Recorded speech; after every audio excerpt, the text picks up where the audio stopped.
السلام عليكم ورحمة الله وبركاته. ازيك يا حبايبي؟ عاملين ايه؟ وحشني جدا جدا جدا يا احلى متابعين في الدنيا. النهارده هنعمل كباب حله. نخش كده في الموضوع على طول ونسمي بسم الله. هنا انا معايا اللحمه. تعمل طبعا الكميه اللي تعجبك، نص كيلو اللي يعجبك يعني. آه طبعا انا هاخد حته من الفلفل ده عشان انا مش عايزاه حامي قوي. تمام. معايا فلفلتين رومي. الفلفل الرومي ده طبعا احنا عارفين كلنا ان هو مش ايه، مش مشطشط يعني، مش حامي. معايا بهارات لحمه، معايا كمون، معايا كزبره. تمام. معايا بصلتين حلوين كده مقطعاهم كده مكعبات بالشكل ده. تمام. طبعا هنعمل جنبهم خضار. طبعا هنعمل ايه؟ كوسه كده وشويه رز بشعريه حكايه يعني. خلاص الكوسه انا مقطعاها بالشكل ده بسكينه مشرشره وبكحتها كده عشان تديني التمويجه دي او الاسلوب ده يعني. وبقطعها، انا بحب اقطعها بالطريقه دي. تمام. معايا هنا بصلايه مبشوره حلوه كده. فصين توم هقطعهم واحطهم في الاخر. معايا طماطم مضروبه في الخلاط، عليها سنه سكر صغننه. تمام. وقرن الفلفل ده هحطه طبعا معاه كده سليم. معانا هنا الحله هحط فيها شويه زيت. طبعا يا جماعه هو القصه سهله والخضار كله سهل وكلكم شاطرين، بس انا يعني ايه بكلم بنات الصغننين خالص اللي هم القطايط اللي لسه بقى هيتجوزوا او متجوزين جديد يعني. طبعا انا عايزه البصله دي تحمر تحمر تحمر قوي عشان تديك كباب الحلاوه وتديك اللون، لازم تحمر قوي. فاهماني؟ لازم يبقى لونها بني كده فعلا. والحله التانية طبعا انا حاطه حل يعني، انا مشغله، انا كنت بقى مستعجله بقى هم عايزين ياكلوا والوقت فعلا سرقني. فانا كنت مشغله البوتاجاز كله يعني 3 عيون كده. طبعا حله عليها الشعريه وحله عليها الحله البصله بتاعه الكوسه، وحله تانية عليها البصله بتاعه كباب الحله. فاهمين؟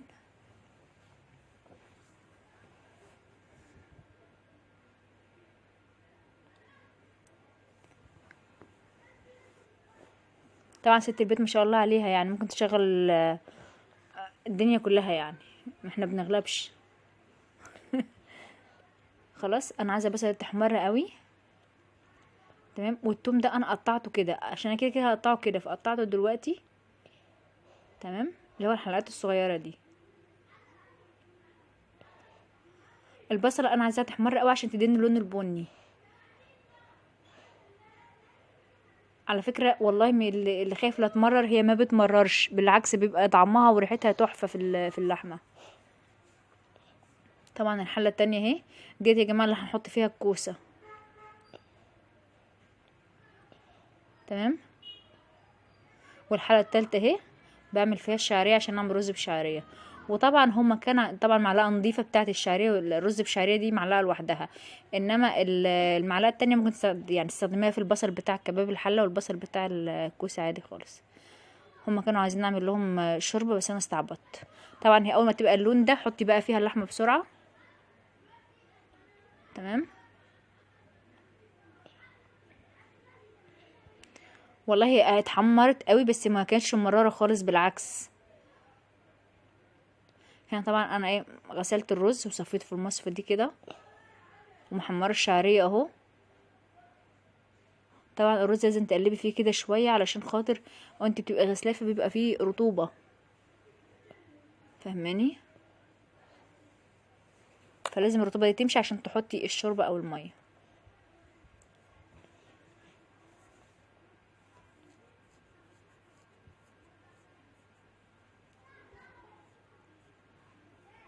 هتفضلي كده تقلبي فيه كويس.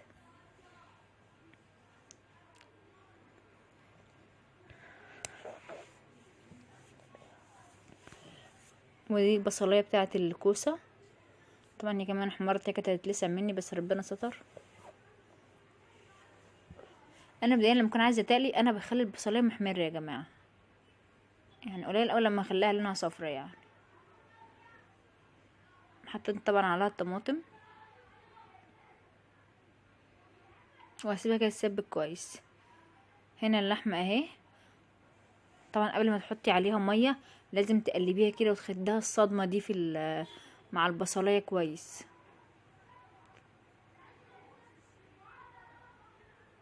هحط طبعا الفلفل اللي كان مع اللحمه، انا قطعته كده حلقات كده.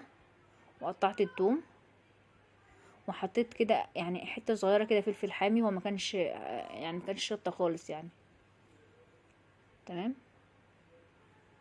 وده التوم اللي انا قطعته. الحاجات دي طبعا هتروح لايه؟ لكباب الحله يعني.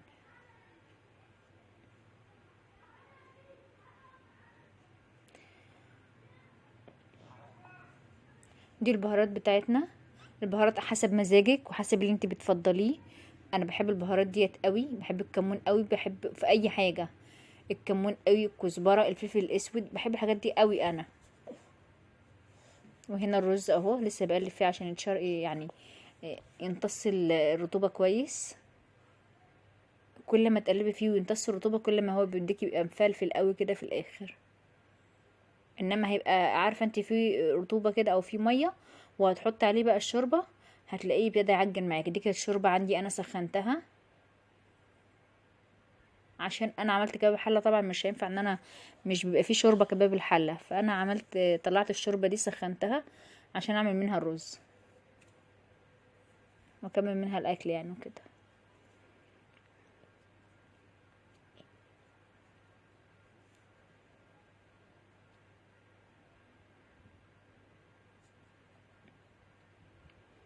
وطبعا يعني ايه كالعاده يعني عايزه اقولك، حطي مثلا شوربه او حطي مبدئيا السوائل حطي على القد، ولو احتجتي زودي تاني بدل ما الحاجات تعجن منك. هو كده بصي شايفه يعني مش مكتره اكتر من كده. هغطيها طبعا واروح بقى اشوف اللحمه. انا كنت خايفه لا اتمرر يا جماعه، ما كانش مراره خالص. وطبعا انا مش عايزاكي توسخي مواعين، يعني متوسخيش مواعين كتير وانتوا بتعملي الاكل. يعني انا بشوف ناس وهي بتعمل الاكل بتوسخ كميه مواعين بتعقدني. لا يعني انا عندي مثلا ايه، الطبق مثلا انا حاطه فيه مثلا القوطه، حطيت فيه ميه مثلا للتقليه للشوربه، يعني استخدمي كده. دي معلقه سكر بس صغيره، معلقه الشاي الصغيره سكر، دي هتخلي لك اللحمه تستوي بسرعه وهتخلي طعمها حلو جدا. حاولي بالله عليك تقتصدي في المواعين عشان انا ما بحبش المواعين. المواعين ديت عقدة حياتي يعني. طبعا حطيت الكوسه هنا، آه وحطيت بقيه الشوربه. تمام.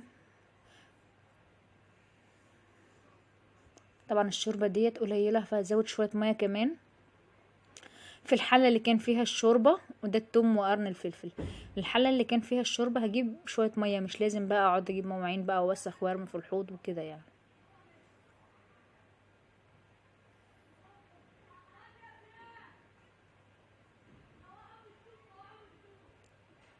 هو الصراحه بصي، دي معلقه كزبره ناشفه بتبقى حلوه جدا في في الكوسه وفي الخضار عامه بالتحديد يعني. ومعلقه كمون. بص يا جماعه انا مبحبش الغسيل، مبحبش انشر واغسل واطبق غسيل، مبحبش الحاجات دي الصراحه. ما بحبش المواعين، ولكن بعملهم على طول. اصل انت مين هيعمل لك الحاجه لو انت مش هتعمليها؟ طبعا وهعمل طبق سلطه محترم. بص ده جرجير انا كنت جبته، وكزبره وبقدونس وحاجات كده، انا بجيبها للسلطه. تمام. طبعا انا غسلتهم كويس قوي وهنقعهم شويه في خل. دي الميه دي نضيفه، انا بعد ما غسلتهم كويس قوي قوي ونقيتهم طبعا عشان بيبقى فيهم حاجات صفرة وحاجات غريبه كده، فهنقعهم في خل كده وشويه ميه. ده خل يا جماعه اهو.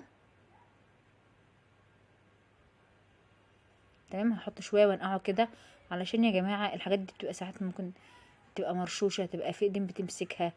يعني ربنا يعافينا كده يا رب، يسترها مع اولادنا جميعا يعني. نضفي الحاجه كده كويس في الاكل.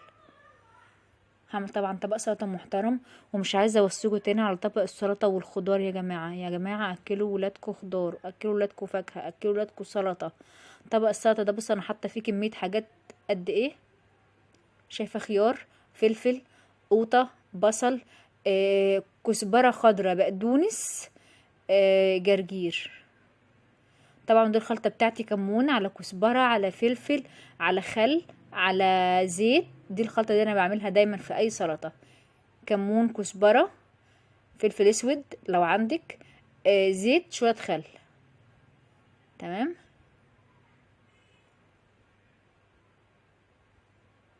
طبعا دي احلى طبق سلطه طبعا، وعلى طول طبق السلطه ده حاجه مفضله عندنا، والحمد لله يعني كلنا بنحبه. انا عامله طبق المره دي يعني ايه، طبق محترم يعني عامله طبق كبير يعني، متصيه بيهم جامد يعني.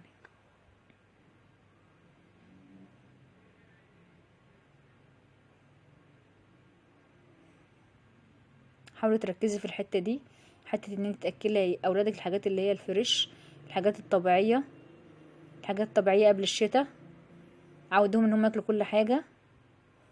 وطبعا دي الكوسه حطيت الملح في الاخر، مكنتش حطيته، تمام، نص معلقه كده صغيره عشان الشوربه كانت مملحه يعني، تمام. وهي خلاص هتستوي يعني، هي بص خلاص مستويه يعتبر، هي دقيقه كده وطفيت عليها على طول. وحطيت طبعا للحمه كمان، كنتش حطيت لها طبعا ملح. اللحمه دي يا جماعه بحط الملح واقلبها واطفي، يعني الملح ده في الاخر خالص، تمام. واحنا ما بنحبش الملح كتير في الاكل مبدئيا، يعني كلنا، وخصوصا جوزي مش بيحب الملح كتير في الاكل، والملح يا جماعه حاجه مش مفيده خالص يعني. وكده خلاص دقيقه وهطفي. وده الاكل بعد ما اتغرف، وطبق السلطه المحترم، والرز طلع مفلفل وجامد اول مره دي قوي زياده عن كل مره. طبق سلطه على فكره كبير والله يا جماعه، يعني بهنا والشفا يعني جامد يعني. وده كباب الحله، لو اقولك هو قد ايه كان جامد، وقد ايه كانت ريحته حلوه، وقد ايه كان تحفه بجد، بجد كان تحفه جدا جدا. كنت خايفه احسن يكون ممرر ولا حاجه، لا مش ممرر خالص، طعمه تحفه. الفلفل والثوم مديله طعم تحفه. اتمنى الفيديو يعجبكم بجد، وشكرا على المتابعه.